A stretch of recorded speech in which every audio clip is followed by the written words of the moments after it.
बे समाव स्टुडिअ आं सन्दना इस्लारि बागानपारा ब्लक बिपिएफआ गोदान आफाद दाफामफिनबाय। दिनै बागानपारा ब्लक बिपिएफआ मुसलपुर जिल्ला आफादनि आफादगिरि एबा आगुनि एमएलए हितेश बसुमतारी बिथांनि नुजाथिनायाव बागानपारा बिपिएफनि मावख'आव main committee, women committee, youth committee आरो बिएसइउ कमिटिखौ दाफुंफिननाय जायो।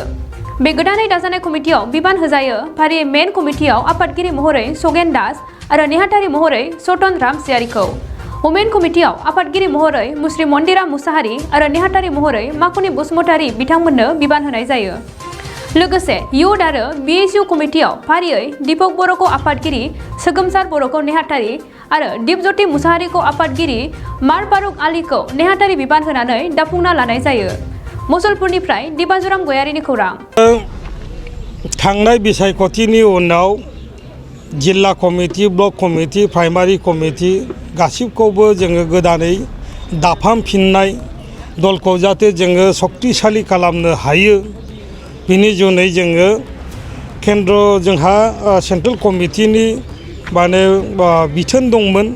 बेबायदियै जोङो बागानपारा कमिटिखौ दिनै गोदानै दाफुंनायनि हाबाफारिखौ लानानै बेवहाय जोङो बागानपारा ब्लकनि हेड अफिस बेवहाय जोङो जथुमदों आरो दिनै जोङो गासैबो ब्लक कमिटि, युथ, वमेन, बिएसइउ गासिबखौबो गोदानै जोङो सम्पुर्ण भाबै जोङो दिनै दाफुंफिनबाय आरो फैबाय थानाय दिनाव निस्सय बे जोंनि गोदानै दाजानाय जिहेतु जोंनि कमिटि बियो बे ओनसोलाव शक्तिशालि भुमिका लागोन।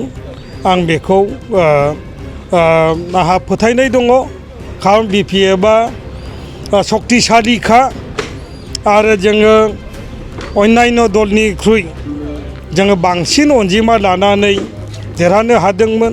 दुर्भाग्यआ बेनो जे इउपिपिएलआ बोलो गैया। बे सत्तेयाव माने बिजेपिनि माबाजों बोलोजों बिथांमोना जबरदस्ति बे सरकारखौ दादों।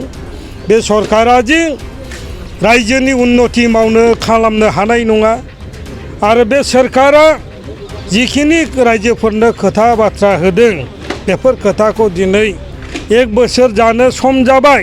बे सरकारा दिनैसिम मोनसेबो बिथांमोननि प्रतिश्रुति पालन खालामनो हायाखै।